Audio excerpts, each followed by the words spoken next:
ว้าวมาแล้วบ่กราบสวัสดีพ่อแม่พี่น้องชาวไทยทุกท่านนะจ๊ะพี่น้อง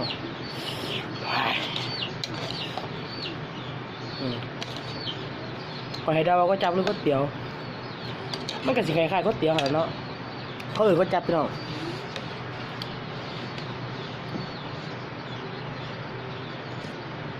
ก๋วยจับได้เพิ่นวุ้นเส้นนะจ๊ะวันนี้แสงเขาลายเนาะบ่บอกใจห้างพี่น้องมือหนึ่งเพชรซาใจ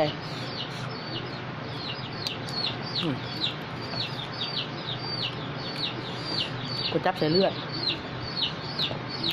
กล้วยนี้25 บาท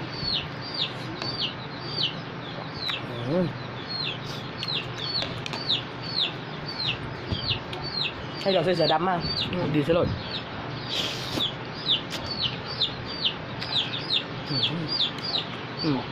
ให้โค้งไก่พร้อมเดี๋ยวตับพร้อมขายเอา5ป้องกินอย่างแบบ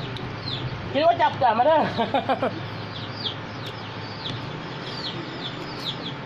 อยู่ร้านนะจ๊ะมันเลยร้าน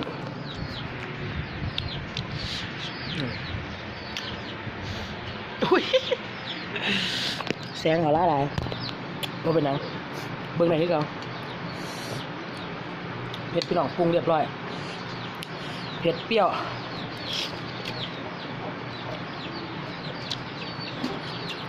ไม่มีรสอื่นนอกจาก2 รสนี้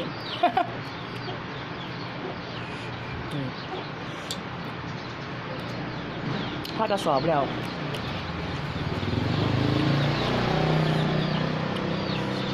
ส่งใบกับสเปรย์ส่งวีคอปแล้วก็ลุยโครงการเลย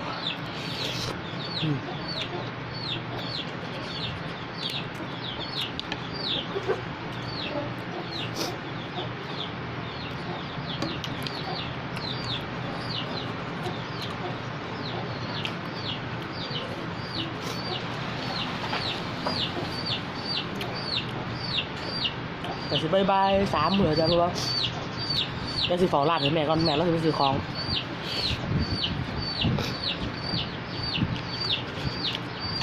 เป็นร้านค้าชุมชน10 ปีมากกับปันหุ่นปันยังนะมันก็จับก็จับแย่เพิ่มโอเค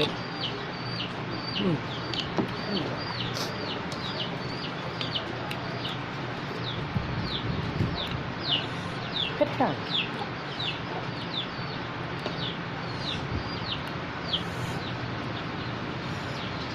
มีทั้งพริกสดพริกป่น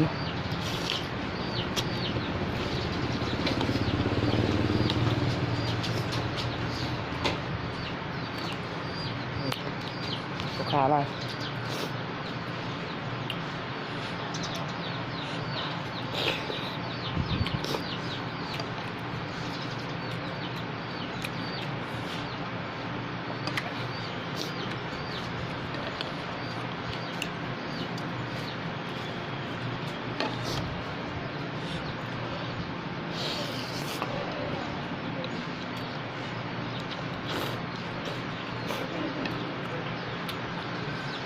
เผ็ดทั้งหอนไม่หรอกนะ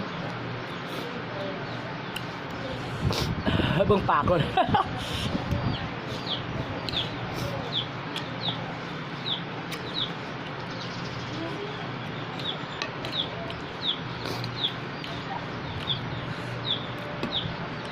ยู่บ้านนอกเฮาเนาะขายแพงบ่ได้เด้แต่ว่ากะแต่ของเพิ่นเนาะ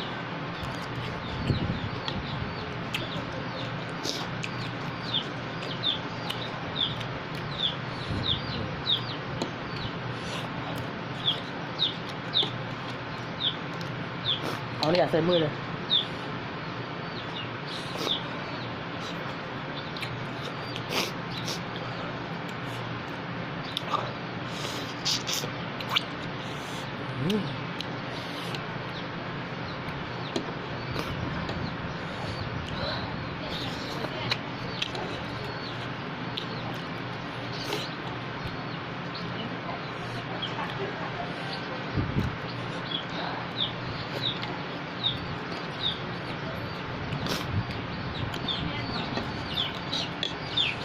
สดน้ำในท้อง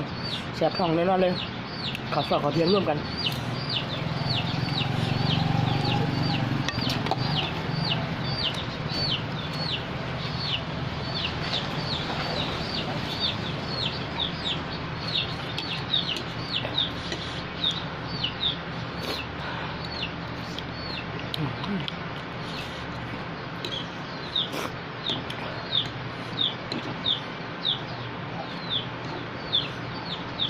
โอ้เผ็ด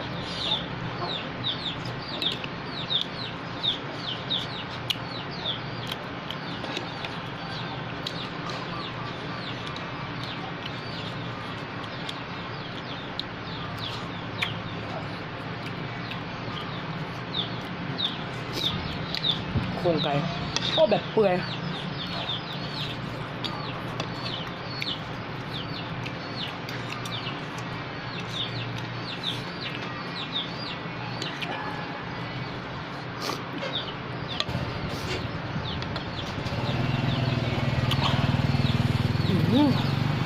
เผ็ด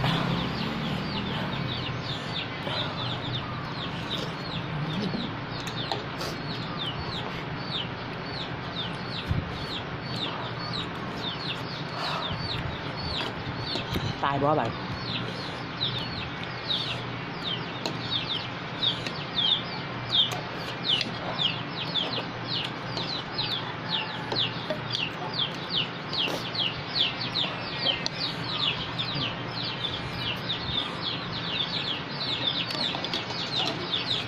นั่นแหละ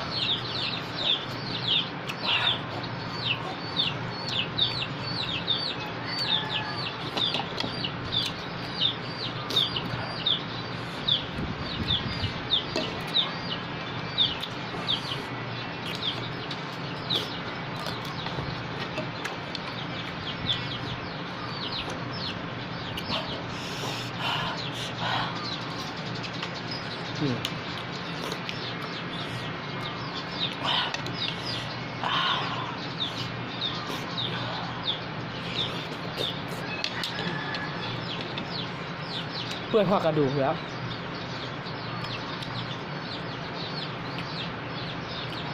เฮ้ยฮะใครคิดดู ไปย่ำไหนแม่ ไปเลยครับ เลย ก็ไม่เติมเกลียวแข่งเหรอ ฮะ ที่ว่าครอบของเกม เอามาแล้ว